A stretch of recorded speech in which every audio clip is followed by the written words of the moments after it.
feel no waist higher. Dang it. Come too far from where I started from. Nobody told me the road would be easy.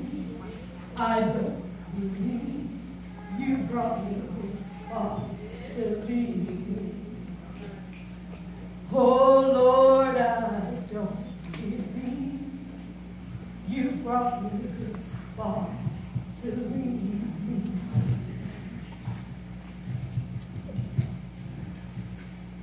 We made it. However, the question we must ask ourselves is, how did we get here? Traveling the road to true equality has not been easy, yet it is our God-given duty to savor each moment of this most precious trip to true freedom. Tonight, I come to speak the truth. And though I am known to speak the ungarnished, undressed, and sometimes brutal truth with eloquent thunder, ladies and gentlemen, I am also flawed. I'm human. I am black. I am a woman. And I am an American. I am Barbara Jordan. Yeah.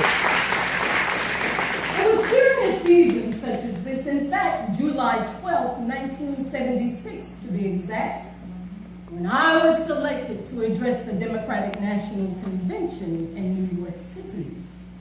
I thanked the delegates for their warm reception, and then I proceeded to tell them this. It's 144 years ago, when members of the Democratic Party first met in convention to select the presidential candidate. Since that time, Democrats have convened once every 4 years to draft a party platform and nominate a presidential candidate. And our meeting this week in this city, this great fair city, New York City, is a continuation of that tradition. Oh, there was something historically special about that night.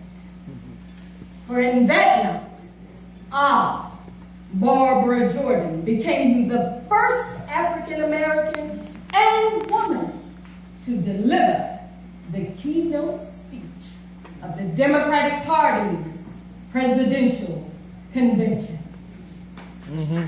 Oh, there was an enthusiastic roar of applause.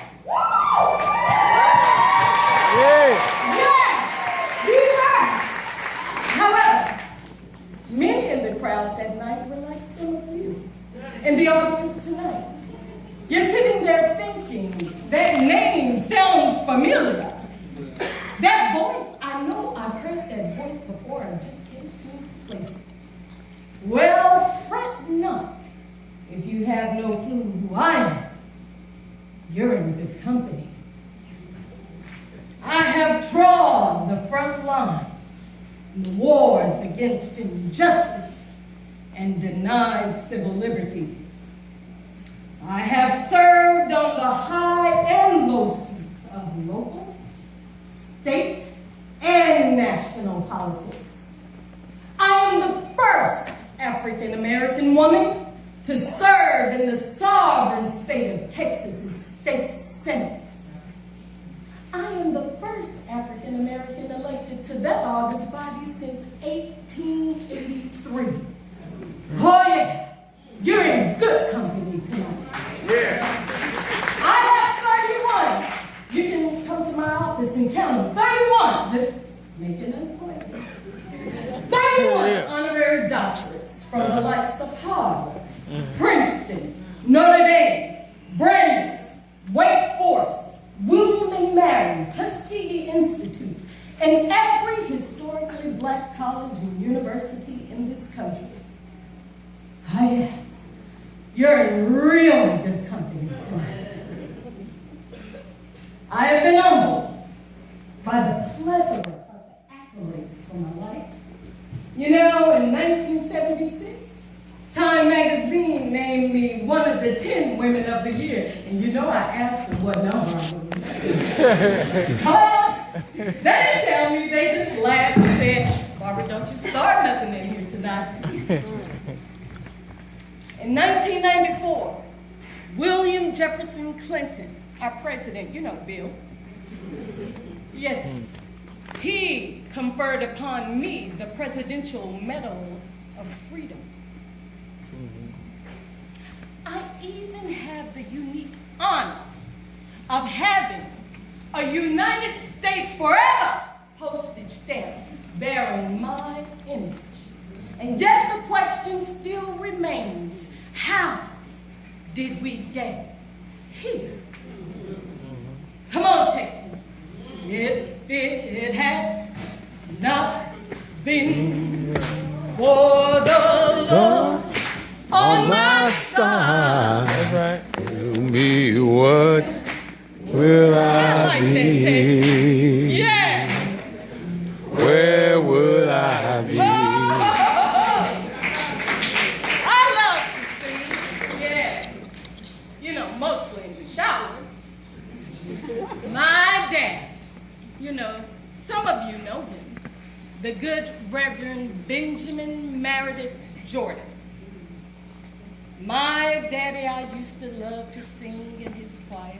You know, solo that no one can hear. Yes. But two things he would say about me. He would say, now that old Barbara, one, she gonna tell the truth. And two, but that old mouth of hers, you know how country folk are. Uh-huh. With that old mouth of hers, you gonna always know where she at in the house. Well, tonight, Texas, I am in the house. All right. Woo! Woo!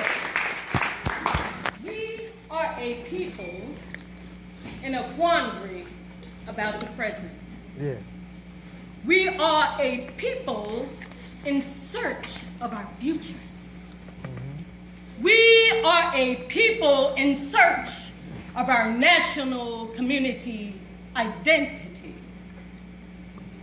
We are also a people trying to solve the problems of the present: unemployment, inflation, random acts of gun violence, a stagnated and a stalemated Congress. However, we are also a people trying to level a larger scale, that we will fulfill the promise of America, that all of us are equal. Many of you tonight, you fear the future. Don't. Many of you distrust our leaders. Good. Monitor them closely. However, the great threat to America is selfish, internal isolationism, that we will devolve into an amalgamation of special interest groups, clawing at one another in hate-driven bloodlust. If that mindset prevails, who then will speak for America? Who then will stand for the common good of America? My beloved Texas, I leave you with this. Are we to be a people bound together by common spirit and common truth, or are we to be a people divided against one another? I am Barbara Jordan. I am Barbara Jordan. I am Barbara Jordan. I am Barbara Jordan. I am Barbara Jordan. I am Barbara Jordan, and you have been great company tonight. Thank you for your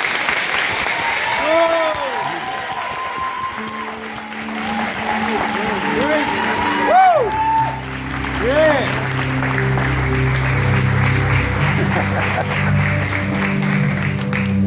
That's my girl. She did that.